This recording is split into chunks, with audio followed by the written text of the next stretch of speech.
donc qui forment des images dans des images. Comment tu...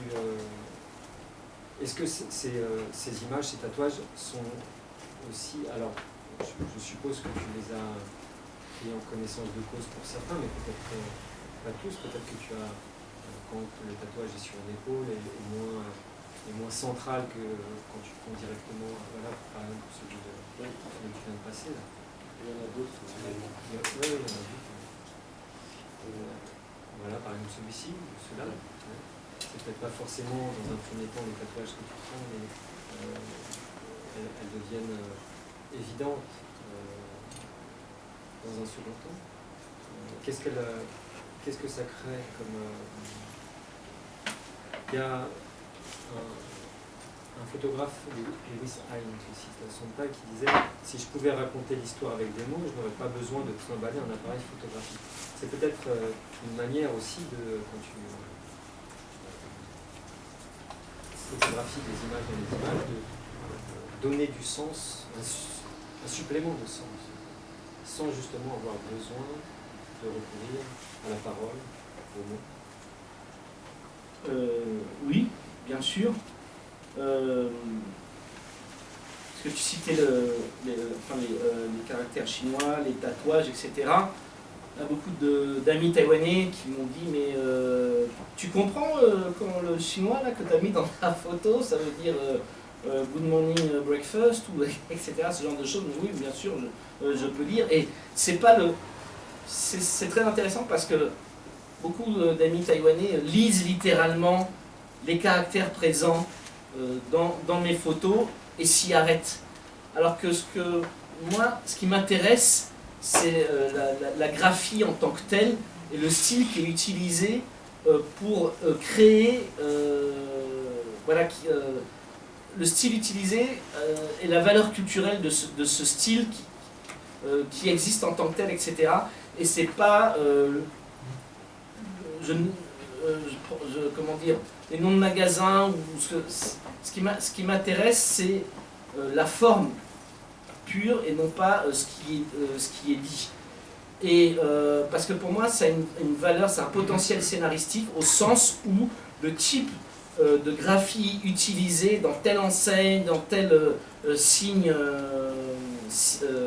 signalétique routière ou ailleurs, est plus important que ce qu'il dit. Alors des fois ça tombe bien ce qu'il dit, ça a aussi du sens et amène un plus à la photo, mais pas forcément. Et il y a plein d'éléments comme ça qui m'intéressent beaucoup, parce que ça me permet en fait petit à petit de construire un univers qui me plaît et que je pense voir, ou que j'ai envie de voir, ou que Taïwan me donne l'occasion d'imaginer, avec pas seulement les tatouages, mais aussi les cigarettes, la manière dont les cigarettes sont fumées, les grosses théières, une manière d'être habillé, de se tenir. Tous ces éléments, pour moi, procèdent en fait d'un univers que je me suis construit à travers, depuis tant d'années, à travers le cinéma, la littérature, la musique. Et une des raisons pour lesquelles je continue de photographier autant en Taïwan, c'est parce que Taïwan m'offre cette possibilité de rêver ce que j'ai envie de rêver. Et comme je le dis souvent, en tant que Parisien, comme Yvan, nous, on a grandi dans l'ombre écrasante de cette beauté à laquelle on pouvait ne rien apporter, tellement elle était parfaite et finie. À Paris, on devient parisien parce qu'on est avalé par cette ville, avalé par cette beauté sans faille, et on n'a pas d'espace de respiration en tant que création. Déjà, Paris a été photographié, peint, décrit de manière tellement magistrale qu'on ne peut que s'incliner et ne rien faire d'autre. Et donc, on est avalé par la ville et on devient parisien, c'est-à-dire on s'habille en noir, on marche vite, on devient désagréable. On est Paris. Mais à Taipei, et c'est ce que j'aime énormément à Taipei, c'est comme c'est une ville qui n'a pas cette beauté évidente, qui n'a pas cette beauté immédiate et puissante, c'est une ville qui vous laisse un espace énorme pour la définir, pour la créer, pour l'inventer, pour l'imaginer, et pour l'aimer à sa guise. Et finalement, à Taipei, on respire plus, et peut-être mieux qu'à Paris, où on est asphyxié de beauté à un point où on devient un élément de Paris. Tandis qu'à Taipei, on peut vivre cette ville en la redéfinissant, en la recréant, et en projetant les fictions qu'on entretient depuis tant d'années dans son esprit, qui sont nourries par la littérature, le cinéma, la musique, les projeter sur les pierres de cette ville, parce que finalement, tout reste à définir, tout reste à créer à Taipei. Et c'est ce que j'appelle le potentiel scénaristique de Taipei, et c'est ce qui me rend aussi heureux à Taipei. C'est que j'ai cette liberté infinie de définir cette ville, de l'imaginer comme j'ai envie qu'elle soit, et Taipei m'offre cette possibilité dans cette espèce comment dire, de laideur pas si laide, un peu maladroite, qui malgré tout arrive quand même un peu, mais pas trop, à être. Et ça, c'est dans toutes mes images, dans tout mon travail, il y a des éléments qui reviennent, qui sont les habitants de Taipei, qui sont des accélérateurs d'histoire pour moi, des accélérateurs scénaristiques qui me permettent de parfaire cette réalité que j'ai imaginée et que Taipei m'offre la liberté de transformer en image par la photographie. À nouveau, son tag pour aller dans ton sens. Le succès le plus durable. Le succès le plus durable de la photographie, de découvrir de la beauté dans tout ce qui est humble, plat, décrépit. Je parle de Taipei. Je sais pas de quel. Elle parlait à ce moment-là de Jacob Riis, qui lui, c'est un photographe du début du siècle, s'était spécialisé dans la photographie des bas-fonds. On pourrait presque dire que tu es le Jacob Riis de Taipei. Tu te reconnaîtrais dans cette définition-là? En fait, dans le trivial et dans le... Si je pense à... J'ai remis cette image qui ouvre ton recueil. On voit des nouilles en premier plan et qui donne le titre à la première partie de cette trilogie, Nouilles sous les néons. Évidemment, donc, parmi les choses triviales, il y a la mangeaille. Que ce soit les nouilles, les bouchées, mais aussi viande, les étals, etc. Tout ce qui n'est pas dans un premier temps, et pas de, c'est pas de la mangeaille, c'est pas de la nourriture sophistiquée, c'est-à-dire ce n'est pas les photos qu'on prend quand on prend un plat qui sort du restaurant, qui est bien présenté, etc. Non, tu photographies la matière première en quelque sorte de la nourriture. Tu reviens à la source. Et c'est ça qui est trivial, qui est fascinant. Mais ce qui est fascinant, c'est que tu trouves de la beauté, encore une fois. Hein. Elle cite un autre photographe, Emmett Bourine, qui disait « La photographie est un outil qui permet de traiter de ce que tout le monde connaît, mais dont personne ne s'occupe. » Il dit « Mes photos visent à représenter ce que vous ne voyez pas. » C'est vrai qu'à force de voir le trivial, ce qu'on voit tous les jours, le matin, le soir, sur les étals, dans nos assiettes, on oublie de porter, de regarder avec indulgence en fait notre quotidien et de révéler la beauté là où on n'a pas l'habitude de la voir. Et finalement, c'est un peu notre travail. Merci beaucoup Yvan, merci d'y voir autant, mais une chose est sûre, une chose est sûre, c'est que j'ai toujours été fasciné par justement les pierres sur lesquelles on peut lire le temps qui a passé. Alors, je dis les pierres, mais ça peut être la rouille, ça peut être la tôle, ça peut être du ciment, peu importe. C'est ce qui m'a toujours, et j'ai toujours pas compris pourquoi, je ne sais pas pourquoi, mais je suis toujours profondément attiré, pas par les bas-fonds, mais par ce qui semble un peu rouillé, un peu déglingué, mais qui fonctionne encore. Il y a un style de photographie auquel je ne m'intéresse pas du tout, qui est la photographie de ruines, où les gens vont, enfin l'urbex, où les photographes vont dans des bâtiments abandonnés, c'est pas du tout de ça dont je parle. Moi, ce qui m'intéresse, c'est de voir justement à quel point la présence de l'être humain, son travail, sa persistance dans son existence, permet à ces choses qui s'usent, se rouillent, d'être toujours utilisées. Et c'est peut-être pour ça que j'aime autant Taipei, mais c'est peut-être aussi pour ça que je fais ce type de photographie.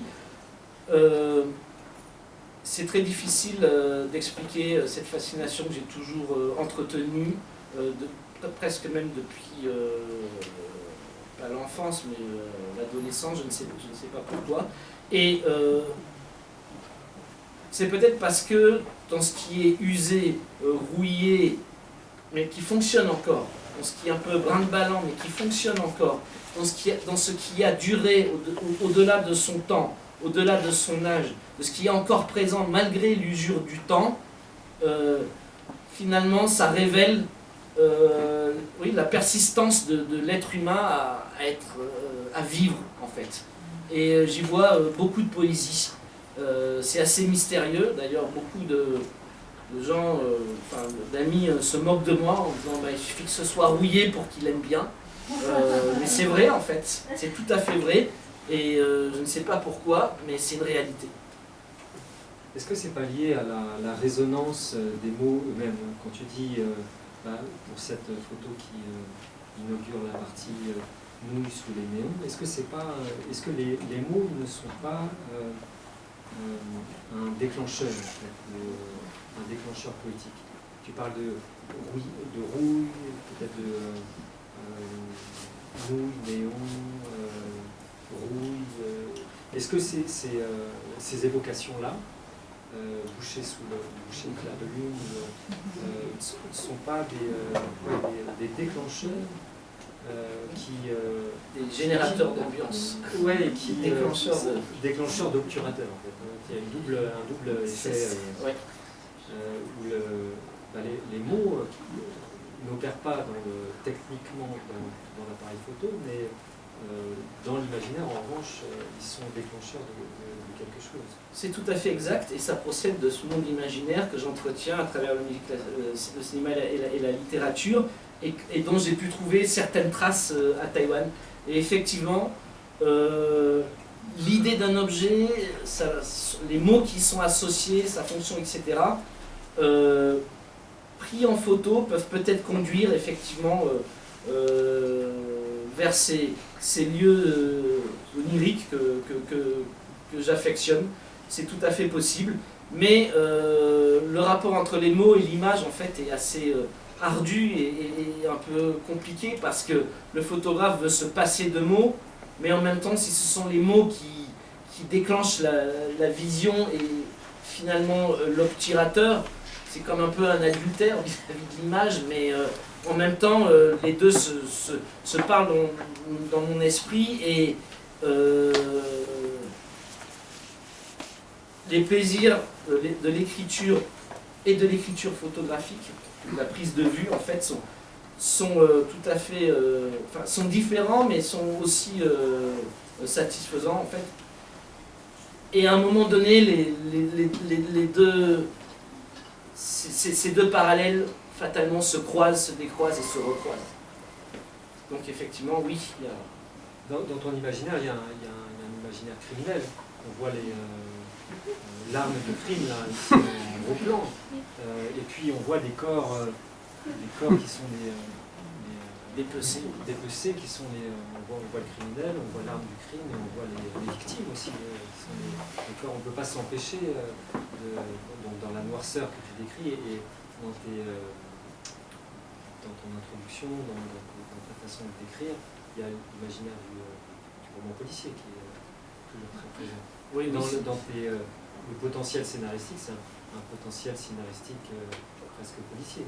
Effectivement, c'est vrai, et c'est d'autant plus paradoxal qu'on pourrait croire que Taipei est une ville très mal famée avec des bas-fonds très dangereux, alors que ça n'est pas du tout le cas. Et de manière paradoxale, c'est cette sécurité à Taipei qui me permet d'imaginer des histoires de romans policiers, des visions de romans policiers ou de bas-fonds, avec cette tension un peu dramatique que j'aime bien, alors qu'elle n'existe pas du tout à Taipei. Et ça revient à ce que je disais tout à l'heure, c'est que Taipei m'offre cette possibilité infinie de créer, d'imaginer même ce qui n'est pas forcément en réalité ici. Alors qu'à Paris, on a à peine sorti son... Enfin, ça serait absolument impossible. Tandis qu'à Taipei, c'est possible. Et c'est ça qui m'attache tellement à cette ville, à ce pays et à ces gens. Et effectivement, tout l'univers noir et blanc, tout cet héritage cinématographique de la France des années 50 et 60, toute cette... oui, comment dire, tout ce champ sémantique de romans policiers avec des gangsters qui sont pas si méchants que ça, des policiers qui sont pas si... voilà, ça m'a toujours inspiré dans mon travail en noir et blanc. Fascination partagée. Alors, il y a noir et blanc, ça fait une dialectique du roman policier, mais là, par exemple, dans cette image-là, noir et blanc, effectivement, il y a une autre dialectique qu'on peut voir qui est peut-être celle du net et du flou, et du gros plan et du second plan. Là, en l'occurrence, gros plan sur un groin, et on voit, c'est assez fascinant parce qu'on voit même le grain de la peau du groin, le groin du cochon, le grain de la peau du groin qui se confond presque, parce qu'il y a gros plan, avec le grain du papier. Donc là, on sort finalement de cette opposition simple entre le noir et blanc du polar pour entrer dans d'autres effets qui font que cette photo-là en particulier est particulièrement puissante entre autre dialectique entre le net et le flou, le fantomatique et l'immédiatement présent, l'immédiatement littéral. Et c'est aussi l'image d'un autre paradoxe, c'est le fait que les hommes, pour vivre, doivent souffrir les animaux, faire souffrir les animaux pour persister dans leur existence. Donc c'est un rapport comme ça sur lequel je me suis toujours interrogé, pour lequel je n'ai aucune réponse, mais qui est une réalité à laquelle on ne peut pas échapper, et qui est là, et que je dramatise, je décore, bien sûr, mais finalement, au-delà de cet aspect roman policier, drame en noir et blanc, etc., il y a aussi cette question à laquelle j'ai aucune réponse, et qui est posée là, justement. Il va quand même falloir que tu répondes à cette question, puisque tu as prévu une trilogie, Visage de Taipei dans un premier temps, ensuite ce deuxième opus, Le ventre de Taipei, et il va y en avoir un troisième qui va peut-être être une manière de répondre. Parce qu'il y a un effet de surenchère. Le premier Visage de Taipei était plutôt moins cru, moins cruel que ce deuxième volet-là. Qui d'ailleurs, le Visage de Taipei devient Gueule de l'aube pour la troisième partie de cette trilogie-là. Donc il y a un effet de surenchère, donc on attend. Il va falloir que tu tapes fort pour la troisième partie de la trilogie, mais ce serait assez fantastique de les voir réunis. Opus, il va falloir que... Lotus, il va falloir que Lotus vous travaillez à la troisième partie de cette trilogie, Océane. On l'attend, avec impatience, avec surenchère. En tout cas, j'étais très heureux de participer de manière anecdotique même à cette aventure. Ces photos assez fascinantes, j'espère que vous les appréciez aussi. J'espère qu'on vous a montré un petit peu comment découvrir un sens à ces images qui sont vertigineuses et qui prennent leur sens vraiment dans la compilation. C'est par la compilation qu'on voit les thèmes récurrents, les obsessions, et voilà que le sens se révèle progressivement. Merci infiniment, Yvan, de ce dialogue. Merci beaucoup. Et merci à vous tous.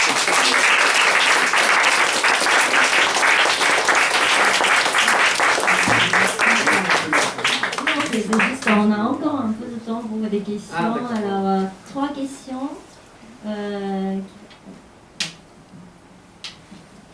Salut Yvan, félicitations pour votre travail, c'est formidable. J'ai une question pour vous.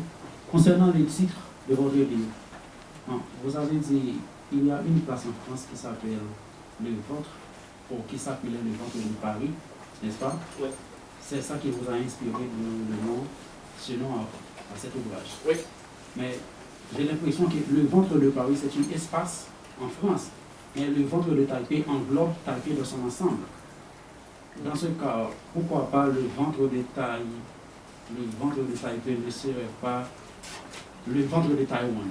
Ou Taipei représentait le ventre de Taïwan dans ce cas? Ben, merci beaucoup pour cette question. Effectivement, on pourrait jouer comme ça, mais comme j'ai voulu rester, comment dire, un peu centré sur cette ville de Taipei et continuer d'en parler, j'ai choisi cette approche. Si j'avais parlé du ventre de Taïwan, c'est quand même un programme assez, assez long, assez étendu. Et, mais le ventre de la France, c'est où? Non, le ventre de Paris, c'est à Paris. Ouais. Donc le ventre de Taipei est à Taipei. Mais oui, mais parce que de toute façon, après pour moi, une fois passé le tropique du cancer, après Taichung par là-bas, c'est un autre Taïwan. Et donc c'est difficile de le faire. On peut le faire dialoguer nord-sud, mais les fusionner, je ne sais pas si j'y arriverai. Oh, Taichung. Chi,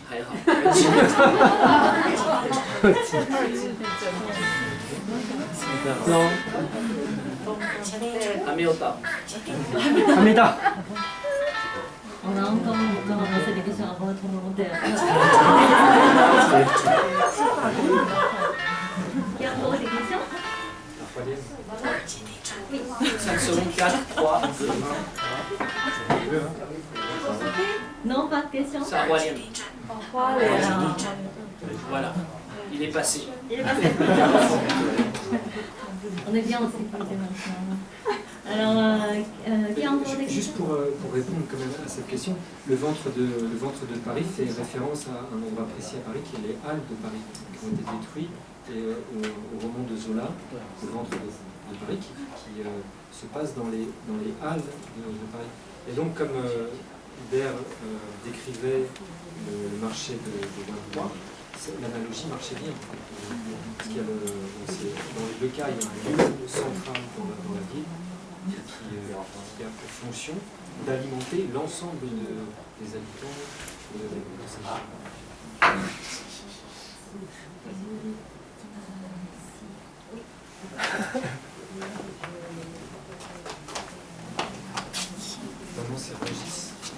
Excuse-moi, j'ai une petite question pour les images alors.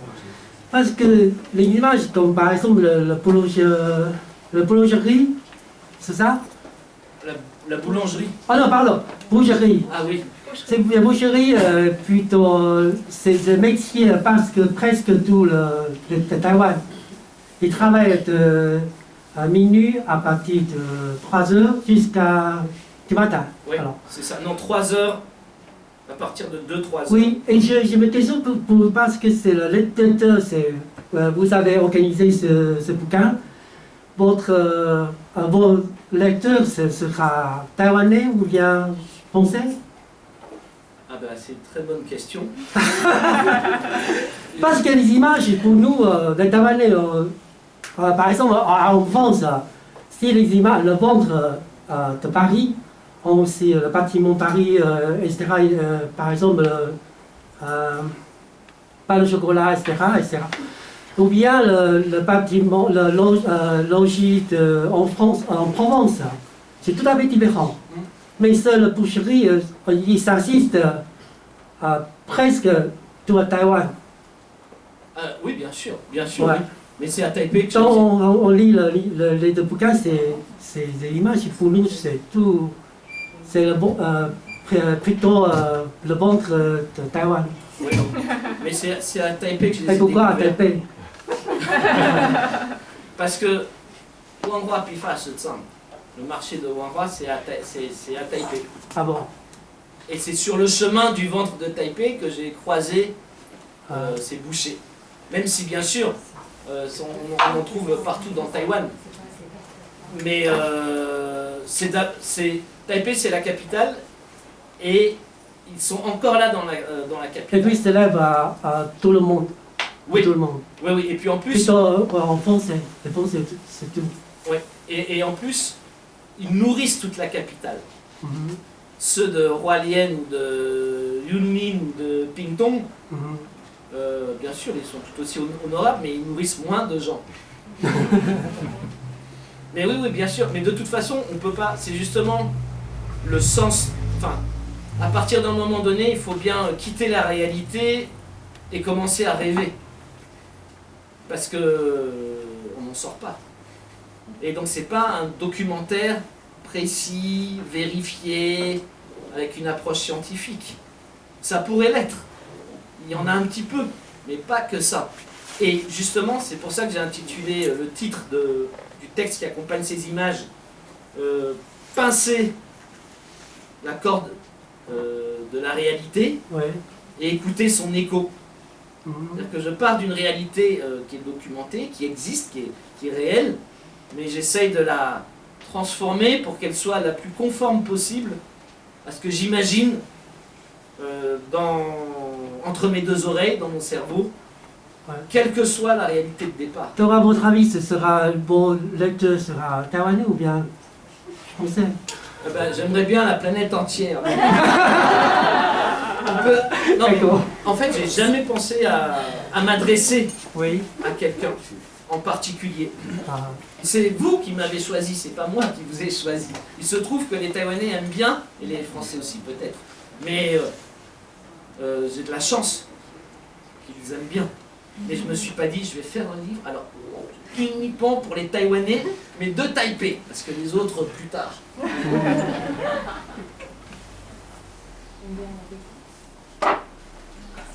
Comment étiez-vous reçu par tous ces gens qu'on voit? Ils vous voyaient prendre des photos. Est-ce que vous leur demandiez d'abord? Et ensuite, et donc au fur et à mesure, vous faisiez confiance forcément. Alors c'est une très bonne question, merci de la poser, parce que ça nous renvoie à l'acte à l'identité du photographe dans un espace public. Et j'ai beaucoup travaillé cette question, parce qu'évidemment, au début, comme tout le monde, j'osais pas m'approcher, je savais pas, j'avais peur de ci, peur de ça, etc. Et puis, ça m'a poussé à me poser cette question fondamentale. Que fais-tu dans la rue avec un appareil photo et qu'est-ce qui te donne le droit d'approcher un inconnu et de en pleine figure, comme ça, le prendre en photo. Donc ça permet de faire tout un travail de réflexion qui fait qu'on finit par accepter ce qu'on est et par le développer d'une telle manière que, et ça je m'en suis aperçu au bout de quelques années, que, en tout cas les Taïwanais, les Français c'est un peu plus compliqué, mais les Taïwanais, en fait, je pense même les êtres humains finalement, sont comme les chiens, au sens où si vous vous approchez d'un chien avec des mauvaises intentions, il le sent tout de suite. Ben, les gens dans la rue qui vous voient arriver avec un appareil, si vous avez fait tout ce travail de réflexion sur ce que vous faites, pourquoi vous le faites, comment vous le faites, et quel est l'intérêt de le faire, et surtout pourquoi vous le faites, ben, les gens le sentent, en tout cas à Taïwan. Ils le sentent, et ça permet de fluidifier l'approche.